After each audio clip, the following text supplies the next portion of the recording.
Okay leaders, ఈరోజు మనకు 10G మిషన్లో చూసుకున్నప్పుడు చాలా చాలా ఇంపార్టెంట్ అయినటువంటి థర్డ్ రిపోర్ట్ అండి. మనకు large intestine function analysis report అండి. దీంట్లో మనకు 4 రకాల రిపోర్ట్లు కనపడతాయి మనకు. అందులో ఏవేవి ఇంపార్టెంటు, ఆ యొక్క నార్మల్ రేంజ్ ఏంటి, ఈ ప్రాబ్లం ఉన్నప్పుడు మనము ఏ సప్లిమెంటరీ మనం సహాయం చేయాలా, దాని గురించి మనం అందరం కూడా తెలుసుకున్నాం సార్. ముందుగా లార్డ్ ఇంటెస్టైన్ అంటే పెద్ద పేగు అండి. పెద్ద పేగు యొక్క పనితీరు.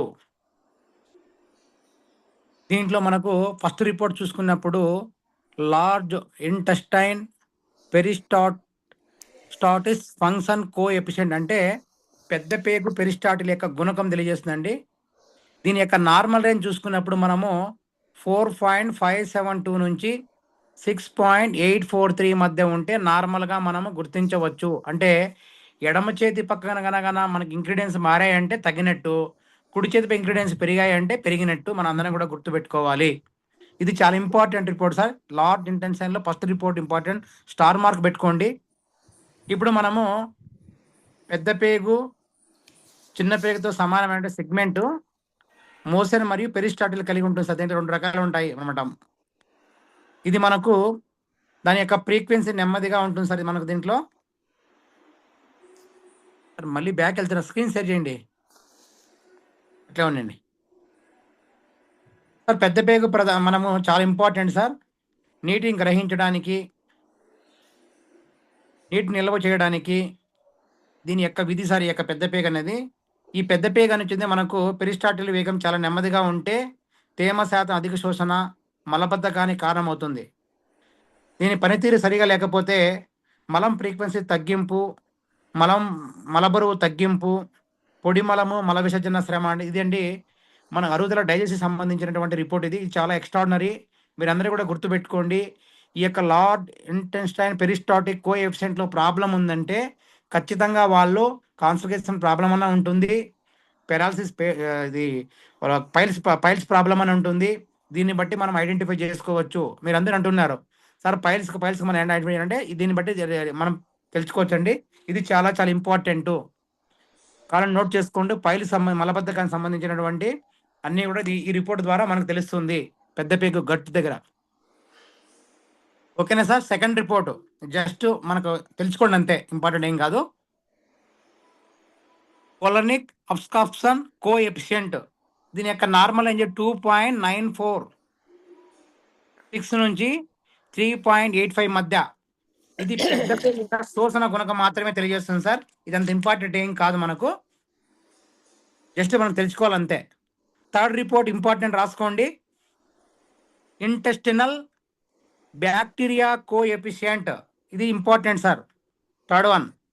దీని నార్మల్ రేంజ్ చూసుకున్నట్టు 1.734 నుంచి 2.621 మధ్య ఉంటే నార్మల్గా ఉన్నట్టు మనం గుర్తించవచ్చు. అంటే పేగు బ్యాక్టీరియా గుణకం తెలియజేస్తుంది ఇది. మనకు తెలుసు మన పేగులో బ్యాక్టీరియాలు ఆమ్లత్వాన్ని కలిగి ఉంటుందన్నమాట. పేగు పెరుగుదలకు అనుకూలంగా ఉంటుంది. అదే సమయంలో హానికరమైనటువంటి బ్యాక్టీరియా పెరుగుదల నియంత్రించడానికి ఈ యొక్క ఇంటెన్షన్ ఆ బ్యాక్టీరియా కోఎఫిషియంట్ దోహదపడుతుంది. ఇందులో మన ఆరోగ్యకరమైన బ్యాక్టీరియా ఉండడానికి, చెడు బ్యాక్టీరియా బయటకు వెళ్ళడానికి ఈ యొక్క ఇంటెస్టినల్ బ్యాక్టీరియా కోఎఫిషియంట్ అనేది చాలా ఎక్స్ట్రాడనరీగా ఉపయోగపడుతుందండి. దీంట్లో తేడా వచ్చిందంటే మనకు విరేచన, జలుబు చేయొచ్చు, విరేచనాలు కావచ్చు, మలబద్ధకము, పెప్టిక్ అల్సర్ కూడా దీని ద్వారా కనుక్కోవచ్చని గుర్తుపెట్టుకోండి. ఇంటెన్షనల్ అబ్స్కార్బ్ బ్యాక్టీరియా వల్ల అల్సర్ ఫామ్ అవుతుందండి. అల్సర్ సిరోసిస్ యొక్క రోగాలకు, బ్యాక్టీరియా పెరుగుదల తగ్గిపోవడానికి, హానికరమైన బ్యాక్టీరియాలు పెరగడానికి దీని ద్వారా కనుక్కోవచ్చు. Once again I will repeat. ఈ యొక్క ఇంటెస్టినల్ బ్యాక్టీరియా కోఎఫిషియంట్ ద్వారా మనకి ఏమేమి తెలుసుకోవచ్చు అంటే అల్సర్ ఫామ్ అయిందా లేదా తెలుసుకోవచ్చు. అదేవిధంగా మలబద్ధకం ప్రాబ్లం ఉన్నా కూడా తెలుసుకోవచ్చు, జలుబు ఎక్కువ ఉన్నా కూడా తెలుసుకోవచ్చు, విరేచనాలు ఎక్కువ అవుతున్నా కూడా ఈ రిపోర్ట్ ద్వారా మనం తెలుసుకోవచ్చు, చెడు బ్యాక్టీరియలు ఎక్కువైనా కూడా ఈ రిపోర్ట్ ద్వారా మనం తెలుసుకోవచ్చు. దీన్ని బట్టి మనం సప్లిమెంటరీ సజెషన్ చేయొచ్చు. కాబట్టి గతంలో మీరందరూ కూడా మనం అల్సర్ ఏ విధంగా కనుక్కునే వాళ్ళము, అదేవిధంగా మనకు మలబద్ధకం ఏ విధంగా అనేది ఈ యొక్క థర్డ్ రిపోర్ట్ ద్వారా మనం ఐడెంటిఫై చేసుకొని కనుక్కోవచ్చండి. అది నోట్ చేసుకోండి, చాలా ఇంపార్టెంట్ విషయం కూడా. ఎందుకంటే ఈ విషయాలు తెలిస్తేనే సార్ అన్మ్యూట్లో పెట్టుకోండి. ఎవరో మ్యూట్ చేస్తున్నారు, ఎవరు అక్కడ అన్మ్యూట్ చేయండి సార్. డిస్టర్బెన్స్ వస్తా ఉంది, ఇతరులకు డిస్టర్బెన్స్ చేయొద్దండి సార్, అర్థం చేసుకోండి sir.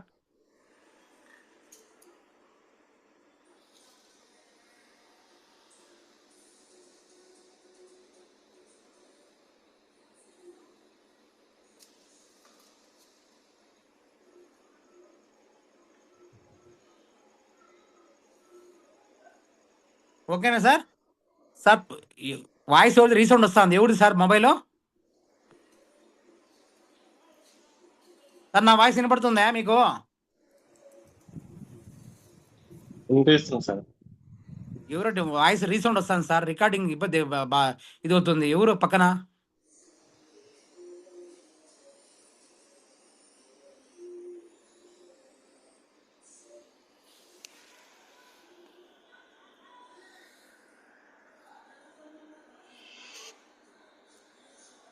Hello Mallikarjuna sir, unmute చేయండి సార్ అందరినీ.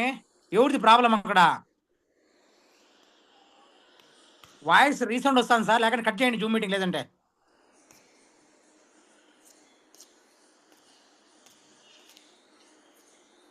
అందరిని అన్మ్యూట్ చేయండి సార్, అన్మ్యూట్ చేయండి అందరినీ.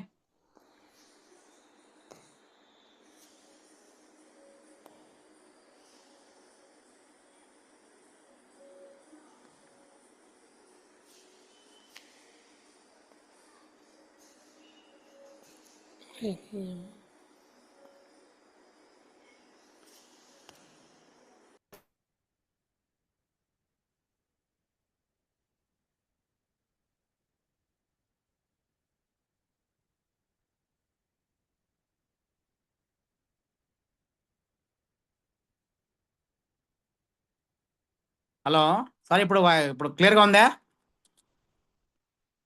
హలో సార్, ఎందుకు రీసౌండ్ వస్తుంది సార్? ఎవరు చేస్తున్నారు సార్? అర్థం చేసుకోండి సార్. కూర్చొని ఉంటారు సార్ ఇద్దరు, దగ్గర కూర్చొని ఉంటారు ఇద్దరు మొబైల్స్. రీసౌండ్ వస్తుంది, వినపడతలేదు సార్. అర్థం చేసుకోండి సార్, మీకని చెప్తున్నా. మళ్ళీ ఏమన్నా అంటే సార్ కాపుండారని నిందలేస్తారు నా మీద. అర్థం చేసుకోండి, ఎందుకు చెప్తున్నాను. ఒకరి డిస్టర్బెన్స్ అనేది మంచి టాపిక్, మీరు అర్థమైన ఎట్లా రాసుకుని చెప్పండి. కొద్దిగా కోఆపరేట్ చేయండి, మీకోసమే కదా, మా కోసం కాదు కదా. అర్థం చేసుకోండి.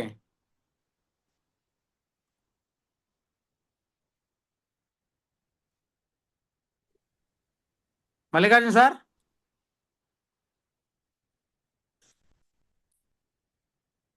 Hello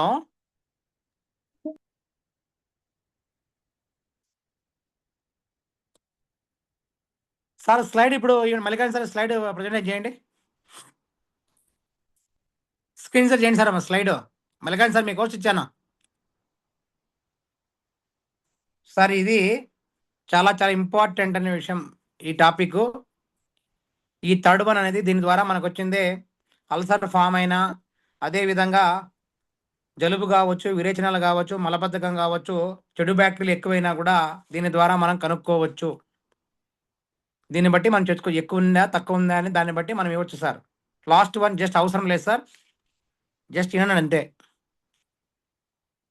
intra luminal pressure coefficient అంటే ఇంట్రా లూమినల్ పీడన యొక్క గుణకం ఏ విధంగా ఉందో తెలియజేస్తుంది మనకు. ఎందుకంటే దీని యొక్క నార్మల్ రేంజ్ 1.173 నుంచి 2.297 మధ్య ఉంటే నార్మల్గా ఉన్నట్టు మనం గుర్తుంచుకోవాలి. ఇది సార్ ఈరోజు లార్డ్ ఇంటెన్షన్ సంబంధించినటువంటి దాంట్లో first one third one report చూస్తే చాలా మనకు ఆ రెండు తెలుసుకుంటే మనకు ఈ టాపిక్ అయిపోతుంది.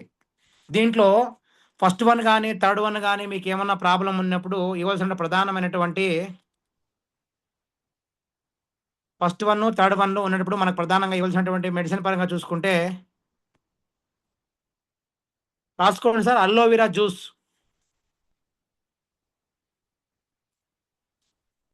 మళ్ళీ నెక్స్ట్ స్లైడ్ పెట్టండి, లివర్ పెట్టండి మీరు సార్. అల్లోవెరా juice sir. తర్వాత 200 బెర్రీ జ్యూస్ చాలా అద్భుతంగా పనిచేస్తుంది. ఈ యొక్క ప్రాబ్లం గట్ ప్రాబ్లం సంబంధించి కావచ్చు, అల్సర్ ఫామ్ అయినప్పుడు కావచ్చు, విరేచన అయినప్పుడు కావచ్చు, ఎక్కువ జలుబు చేసినప్పుడు కావచ్చు, మలబద్ధకాన్ని కావచ్చు, ఈ ప్రాబ్లం ఏమున్నప్పటికీ మనం వచ్చింది ఈ రెండు కూడా చాలా అద్భుతంగా ఎక్స్ట్రాడినరీగా పనిచేస్తా. ఆ రెండు సజెషన్ చేయండి ఆ రిపోర్ట్లు ఏ ప్రాబ్లం ఉన్నప్పటికీ. ఓకేనా సార్? క్లియరా? ఫస్ట్ రిపోర్ట్ ఏం సందేహం ఉందా మీకు? ఉంటేనే ఎక్స్ప్లెయిన్. సారీ సార్, ఇప్పుడు రికార్డులో ఉంది కదా. నెక్స్ట్ లాస్ట్ అడుగుతాం మిమ్మల్ని. Next report sir, liver sir.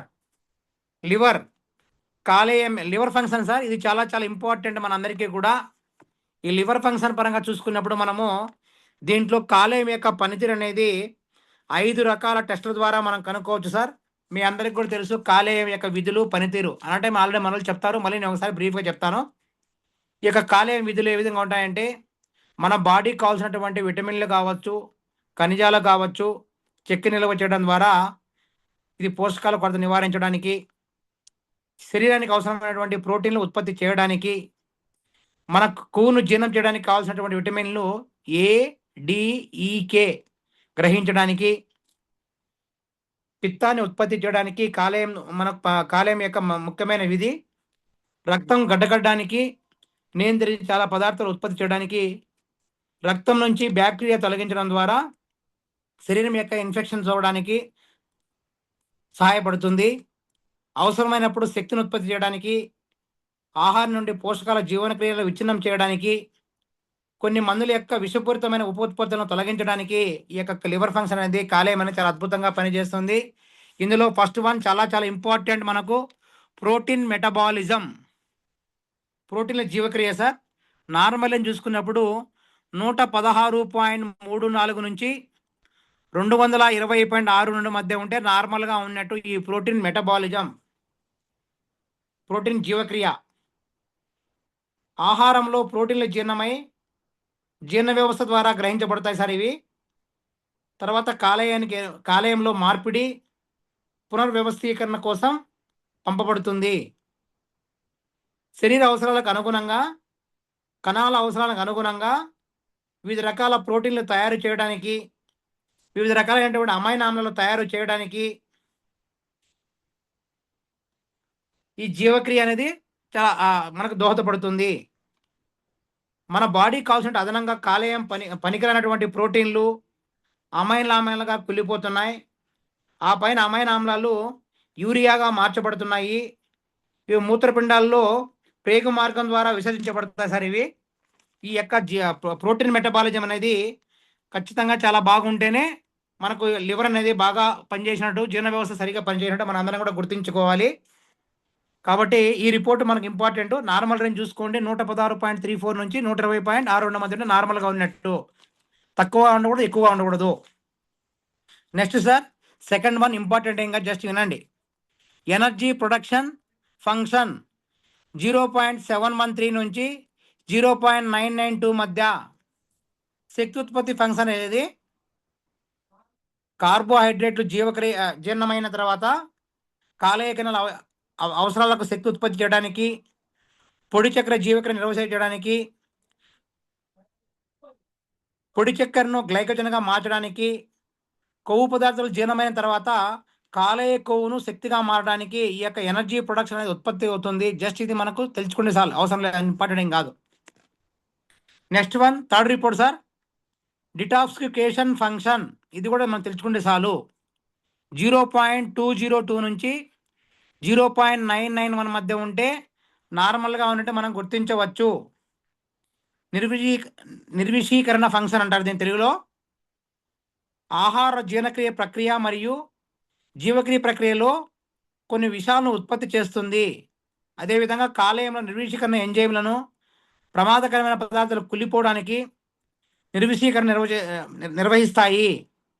మన బాడీలో ఎవరైతే ఎక్కువ పాన్, గుట్కా, మసాలాలు, ఆల్కహాల్కి బానిస అవుతారో వాళ్ళందరికీ కూడా ఆల్కహాల్ మరియు అమ్మోనియా హాని చేయని పదార్థాల్లో యూరియా మరియు నీరు, కార్బన్ డైఆక్సైడ్ వంటి అన్నీ కలిసి శరీరం నుండి విసర్జించడానికి చాలా చాలా దోహదపడుతుంది. ఇది ఇంపార్టెంట్ సార్. ఎందుకంటే మన బాడీలో టాక్సిన్స్ ఏ విధంగా ఉన్నాయి, ఆల్కహాల్ కానీ అదేవిధంగా పాన్, గుట్కా ఉన్న వాళ్ళకు ఏ విధంగా మల్ల పదార్థాలు ఉన్నాయి అన్న వాళ్ళకు ఖచ్చితంగా ఇది కూడా థర్డ్ వన్ ఇంపార్టెంట్.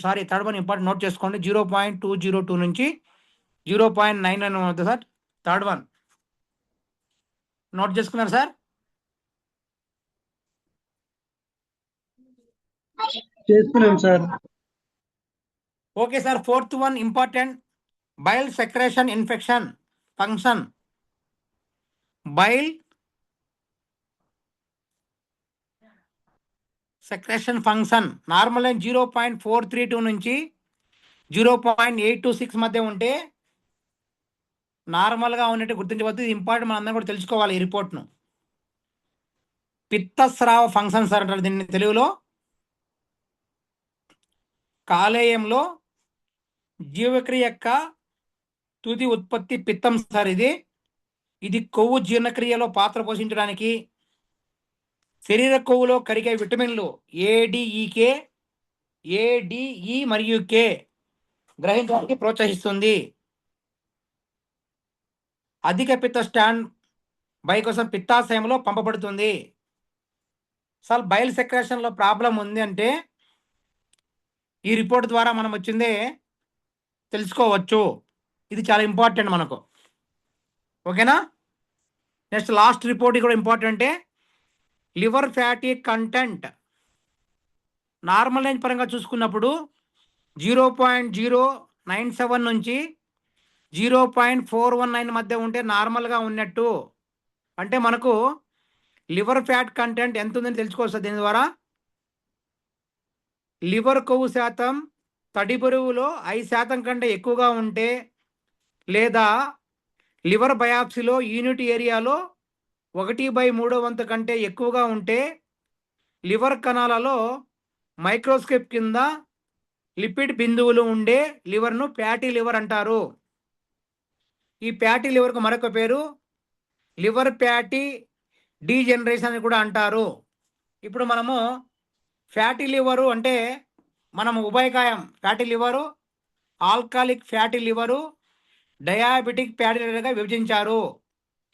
ఉభయకాయం అంటే ఒబెసిటీ ఎక్కువ ఉన్న వాళ్ళ ఫ్యాటీ లివర్ గాను, ఆల్కహాల్ తాగే వాళ్ళకు ఆల్కాలిక్ ఫ్యాటీ లివర్ గాను, డయాబెటిక్ ఉన్న వాళ్ళకు డయాబెటిక్ ఫ్యాటీ లివర్గా విభజించడం జరిగింది.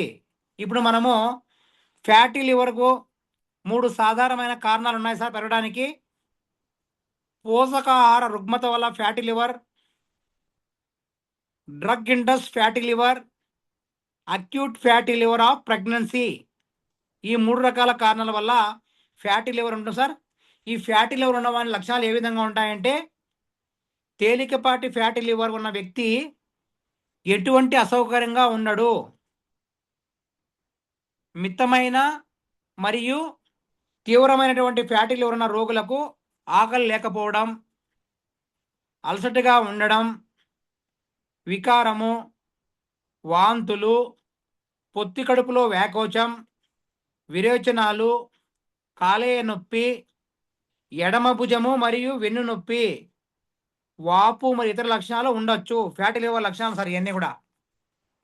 ఇప్పుడు మనము వైద్య పరిపరీక్ష ద్వారా హెపటో మెగాలిని కనుగొనవచ్చు. కొన్ని కాలేయాల్లో తేలికపాటి కామెర్లు, స్పైడర్ యాంజియోమ ద్వారా కనుక్కోవచ్చు. అంటే ఈ యొక్క లివర్ ఫ్యాటీ కంటెంట్ ఎక్కువగా ఉంటే మనము జాండీస్ని ఐడెంటిఫై చేస్తారు. అసాధారణటువంటి కాలేయ పనితీరును, మన బాడీలో ఎక్కువ ట్రైగ్లిజరైడ్స్ ఉన్నా, కొలెస్ట్రాల్ పెరుగుదల ఉన్నా దీని ద్వారా కనుక్కోవచ్చు. మీరు ఈ యొక్క లివర్ ఫ్యాటీ ద్వారా ట్రైగ్లిజరైడ్స్ ఎక్కువ ఉన్నా, కొలెస్ట్రాల్ పెరిగినా కూడా దీని ద్వారా కనుక్కోవచ్చు సార్ మనము. ప్రారంభ రోగ నిర్ధారణ మరియు సత్వర చికిత్స కొవ్వు కాలేయం యొక్క మరింత అభివృద్ధి సమర్థంగా నియంత్రించడానికి, కాలేయంలో కొవ్వుని తగ్గించడానికి ఈ యొక్క లివర్ ఫ్యాట్ కంటెంట్ అనేది దోహదపడుతుంది. ఇది చాలా చాలా ఇంపార్టెంట్ అనేది లాస్ట్ వన్. ఇందులో మనకు ఏ ప్రాబ్లం వచ్చినప్పటికీ మనం ఇస్తున్నటువంటి కేవా ఫుడ్ సప్లిమెంటరీ నోట్ చేసుకోండి. లివర్ కేర్ జ్యూస్ కానీ టాబ్లెట్ కానీ ఇవ్వండి. Liver care juice or tablet.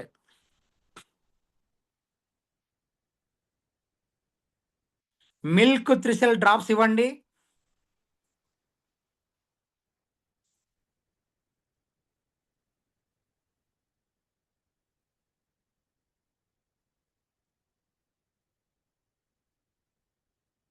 అదేవిధంగా ఫుడ్ ప్యాచెస్ మ్యాండేటరీగా ఇవ్వండి.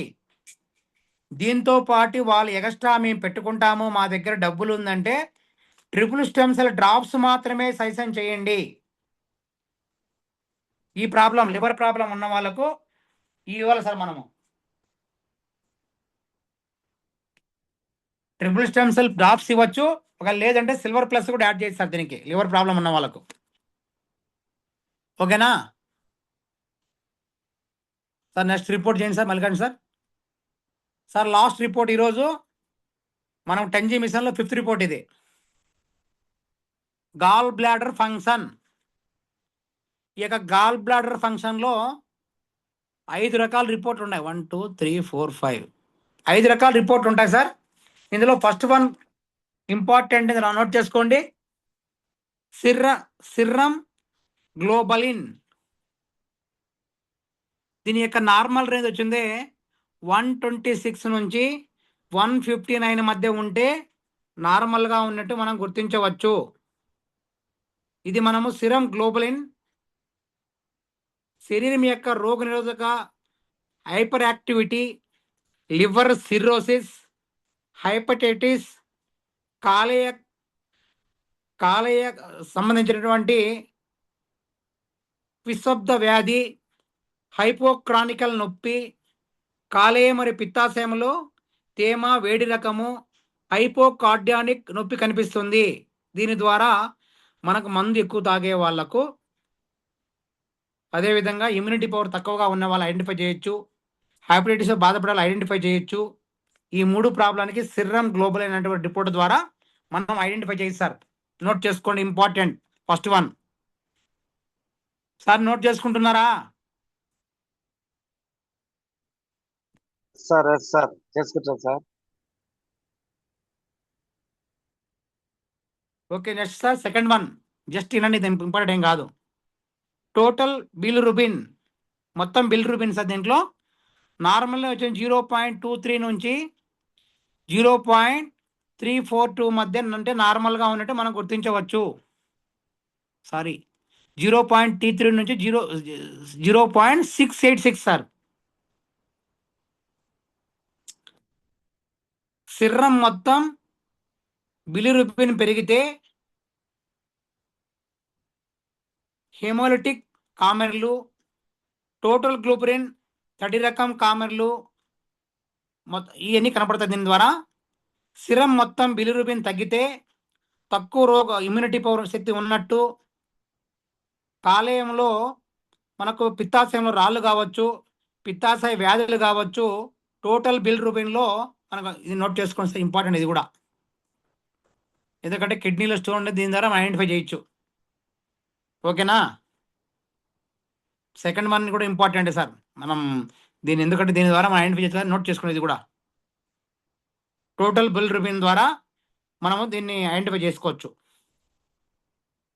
ఇమ్యూనిటీ పవర్ తక్కువగా ఉన్నా కూడా దీని ద్వారా ఐడెంటిఫై చేసుకోవచ్చు మనం. Third one sir, very very important. Alkaline phosphate, ALP.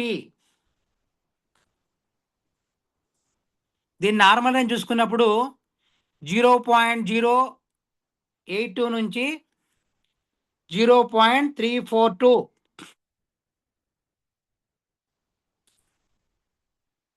Sir, alkaline phosphate పెరిగితే ఏమొస్తుంది, తగ్గితే ఏమొస్తుంది తెలుసుకున్నాం ముందు.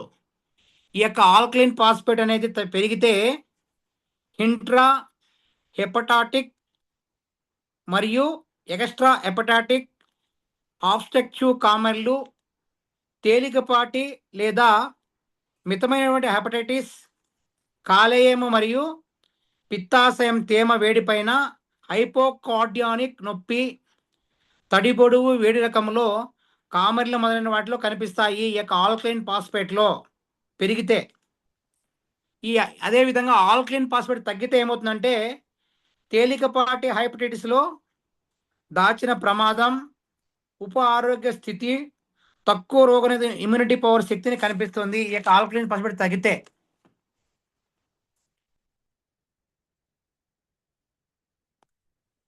Next report sir, fourth one. Just తెలుసుకోవడం అంత ఇంపార్టెంట్ ఏం కాదు ఇది. సిర్రం టోటల్ బైల్ యాసిడ్, అంటే సిరం మొత్తం యొక్క పైత్తాంలో ఎంత ఉందో దాన్ని తెలుసుకోవచ్చు మనం. దీని నార్మల్ 0.317 నుంచి 0.695 మధ్య ఉంటే నార్మల్గా ఉంటే మనం గుర్తించవచ్చు.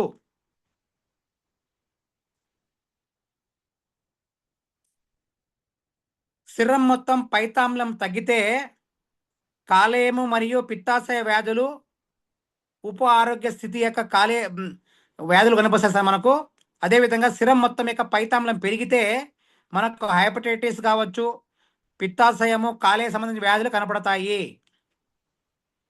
Last one very very important, bilirubin. Normal range పరంగా చూసుకున్నప్పుడు 0.218 నుంచి 0.549 మధ్య ఉంటే నార్మల్గా ఉన్నట్టు. ఎడమ చేతి పక్కన ఉంటే సింబల్స్ పెరుగుతున్నాయంటే కారణం తక్కువ ఉన్నట్లు. కుడి చేతి పైన గ్రీన్ కలర్ అంటే మనకు పెరిగినట్టు మనం ఐడెంటిఫై చేసుకోవాలి.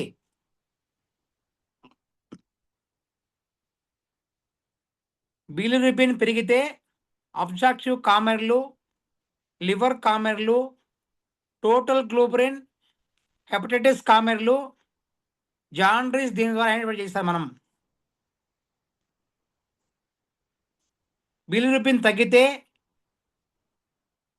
హెపటోలిక్ కామెర్లు, ఎన్ కామెర్లు మొదలైన వాటి కనపడతాయి. ఇది మనము జాండ్రీస్ ఉన్న పేషెంట్లకు ఈ యొక్క బిలిరుబిన్ టెస్ట్ ద్వారా మనం ఐడెంటిఫై చేసుకోవచ్చు సార్. టోటల్గా మనకు ఈ 5 రకాల రిపోర్ట్లో first one important, second one, third one, fifth one. దీంట్లో ఏ ప్రాబ్లం ఉన్నప్పటికీ మనం ఫుడ్ సప్లిమెంట్ పరంగా సపోర్ట్ చేసినట్టు రాసుకోండి. ట్రిపుల్ స్టెమ్ సెల్ డ్రాప్స్ మ్యాండేటరీగా ఇవ్వాలి. డిటాక్సి ప్లస్ టాబ్లెట్,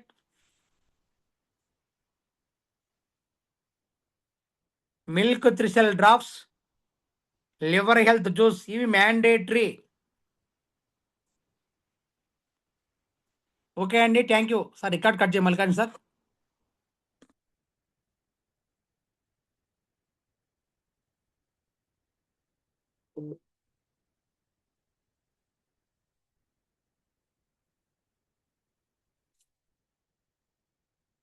ఇది సార్ టాపిక్.